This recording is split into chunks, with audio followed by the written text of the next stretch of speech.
রাজধানী ঢাকাসহ দেশের ৬ বিভাগে আগামী ২৪ ঘন্টায় বজ্রসহ বৃষ্টি হতে পারে। সেই সঙ্গে সারা দেশে দিন ও রাতের তাপমাত্রা প্রায় অপরিবর্তিত থাকতে পারে বলে জানিয়েছে আবহাওয়া অধিদপ্তর।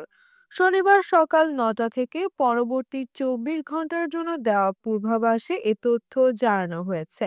বান্ডেল থাকলে প্রতি সেনমানিতে টাকা বাঁচবে। বিকাশ সেনমানি বান্ডেল কিনে জিতুন প্রতি লেনদেনে। এতে বলা হয়েছে লঘুচাপের বর্ধিত অংশ পশ্চিমবঙ্গ ও তৎসংলগ্ন এলাকা পর্যন্ত বিস্তৃত রয়েছে।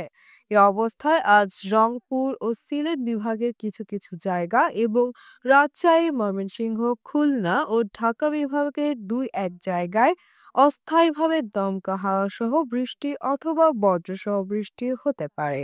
এছাড়া দেশের অন্যত্র অস্থায়ীভাবে আংশিক মেঘলা আকাশ সহ আবহাওয়া প্রধানত শুষ্ক থাকতে পারে।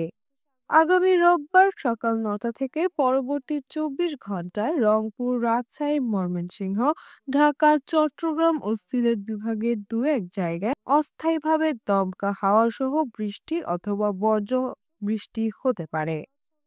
আবহাওয়া অফিস জানায়, আগামী সোমবার সকাল ৯টা থেকে পরবর্তী ২৪ ঘন্টায় রংপুর, রাজশাহী, ঢাকা, চট্টগ্রাম, খুলনা ও সিলেট বিভাগের ২-১ জায়গায় অস্থায়ীভাবে দমকা হাওয়া সহ বৃষ্টি অথবা বজ্রসহ বৃষ্টি হতে পারে এবং পরদিন মঙ্গলবার সকাল ৯টা থেকে পরবর্তী ২৪ ঘন্টায় পূর্বাভাসে বলা হয়েছে এদিন রংপুর, রাজশাহী, ঢাকা, ময়মনসিংহ, খুলনা, বরিশাল, চট্টগ্রাম ও সিলেট বিভাগের ২-১ জায়গায় অস্থায়ীভাবে দমকা হাওয়া সহ বৃষ্টি অথবা বজ্রসহ বৃষ্টি হতে পারে।